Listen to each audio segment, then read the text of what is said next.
It's late, and your child is still awake. The real question isn't, why aren't they sleeping? It's, what kind of awake is this? I'm Diane Lusney, and I support moms of autistic kids, ages 4 to 12, with sleep challenges. And this is how you begin separating timing problems from regulation problems. Point 1. Melatonin signals night. It doesn't create sleep. Here's what most parents, and most people for that matter, don't understand about melatonin. Melatonin is a hormone that signals to the brain nighttime has arrived. That's its primary job. It doesn't calm the nervous system. It doesn't reduce stress. It doesn't turn off alertness. It doesn't force sleep. Melatonin is a timing signal, not a sleep trigger. Think of melatonin like a street light that comes on at dusk. When the street light turns on, the kids playing outside are supposed to head home.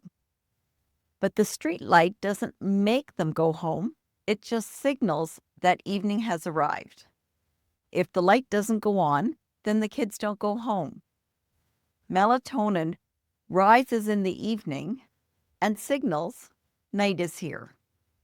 When that signal is registered, it triggers a cascade of other changes. Body temperature drops. Alertness system's quiet.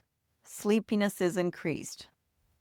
But melatonin doesn't create those changes directly. It just opens the door for them to happen, if the conditions are right. In a typically developing child, when melatonin levels rise, the body is usually already winding down to prep for sleep. The nervous system has settled. The two processes happen together, so it looks like melatonin causes sleep. But melatonin isn't causing the wind down. It's just marking the timing. For many autistic kids, melatonin levels rise, but the nervous system isn't winding down at the same time.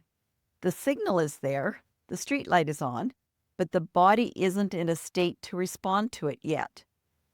In the example, the kids are having a party and don't notice the street light.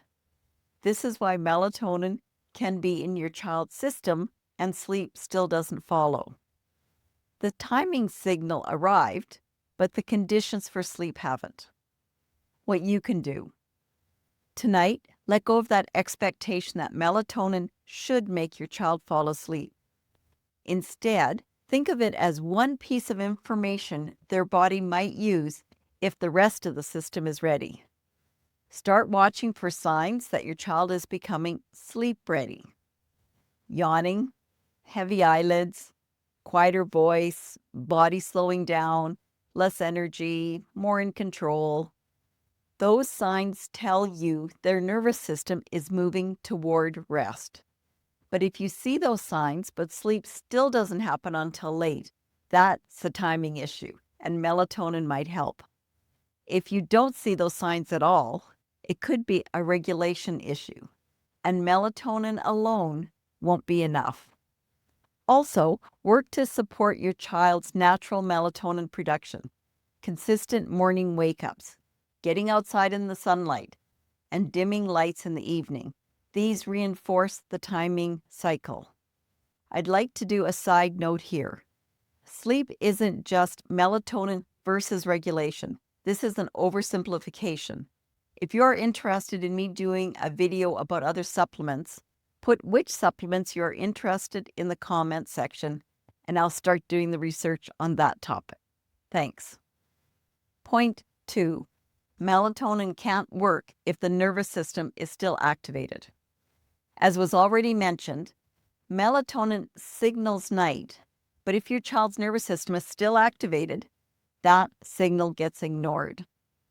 Your child can be exhausted, physically drained, eyes tired, but if their nervous system is still running on high alert, sleep won't happen.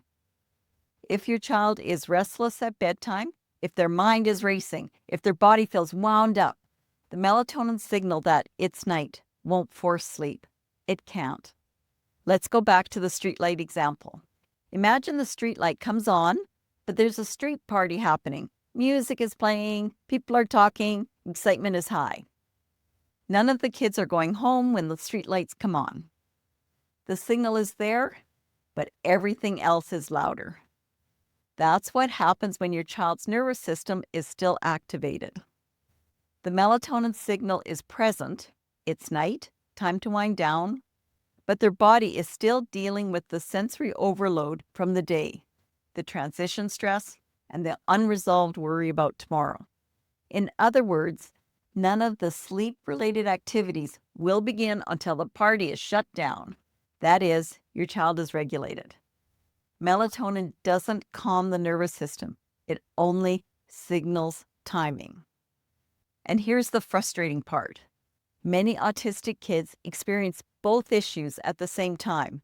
Their internal clock might be running late, telling them night doesn't start until 11 p.m., and they're carrying activation from their sensory overload, transitions, or stress. In these cases, giving melatonin at 8 p.m. won't be enough.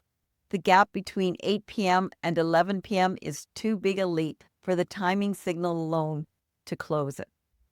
And even if melatonin shifts their internal clock earlier, they still can't settle because the nervous system hasn't been given a chance to discharge the day's activation. This is one of the reasons melatonin works beautifully for some kids and barely makes a difference for others. It's not necessarily that those kids are resistant to melatonin. It could be that their timing wasn't their primary barrier to sleep. Regulation was. Melatonin is not a sleeping pill. It's a timing signal that only works when the nervous system is ready to receive it. What you can do. Instead of asking, why isn't melatonin working? Or, would melatonin fix this issue? Try asking this. Is my child struggling with the when they feel sleepy or with being able to settle even when they're tired? You don't need to answer that definitively tonight. Just noticing which pattern shows up more often changes how you think about what melatonin can and can't do. Ask yourself, does my child seem tired but unable to fall asleep until very late? This is a timing issue. Melatonin might help. Does my child seem restless, wound up, or activated at bedtime, even when exhausted? That's a regulation issue. Focus here first. Regulating the system might be all that they need in order to sleep. If your child is more likely to be dysregulated than settled, focus first on evening regulation before worrying about melatonin. And if you want practical support for helping your child's nervous system move toward calm before sleep, I've created a free guide called the T-Zone System for Relaxation and Sleep. It includes simple strategies designed specifically for regulation, not just for timing. The link is in the description below. If this distinction between timing and regulation landed for you, or if you're realizing your child might be dealing with both, leave a comment below. It would be interesting to see which one is more common, timing, regulation, or both. I would love to know. Point 3. Many autistic kids produce less melatonin naturally. Research shows that many autistic kids produce significantly less melatonin than their neurotypical peers, sometimes 30 to 50% less. Returning to the streetlight example, what if the bulb isn't very bright? It would be easy to miss the signal. In this case, not sleeping isn't about behavior. It isn't about bedtime routines. This is biology, what their body is and isn't producing. When a neurotypical child's body starts winding down for the evening, their melatonin levels naturally rise. That rising melatonin reinforces the message, nighttime is here, it's time to sleep. But for many autistic children, their bodies take longer to wind down and melatonin signal is quieter or delayed or barely there at all. Their body might not release melatonin until 10 or 11 p.m., even if their bedtime is at 8. Or their melatonin levels might rise, but not high enough to create a clear, it's nighttime signal. So when you put your child to bed at 8 p.m. and they're wide awake, it's not willful resistance. Their brain genuinely doesn't know it's bedtime yet. Their internal clock has a bedtime, but it's 11 p.m. This is why some autistic kids can lie in bed for hours without feeling sleepy. Not because they're trying to avoid sleep, but because their internal clock hasn't shifted into nighttime mode. This is when supplementing with melatonin can make a real measurable difference.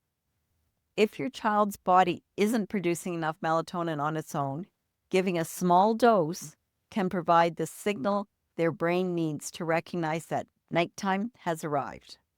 It's not about forcing sleep, it's about giving their body the information it's missing. What you can do. If your child seems wide awake at bedtime, not dysregulated or anxious, just genuinely alert, low melatonin production might be part of the picture. Preserve their natural melatonin by dimming evening lights. Strengthen their internal clock by having a predictable morning wake-up time, and, if possible, get out into the sun shortly after waking to reset that internal clock. So now you have a better understanding of what melatonin actually does, and just as importantly, what it doesn't do. It isn't a sleeping pill. But here's the next question on a parent's mind. Okay, Diane, so when does melatonin make sense to use? How do I know if my child's sleep struggles are about their internal clock running late or if something else is going on? I hear you. I'm going to show you the specific situations where melatonin helps and the situations where it won't touch the problem at all. Once you see this clearly, you'll stop second-guessing yourself. Click here now to watch the most common melatonin mistake when it comes to your autistic child. See you there.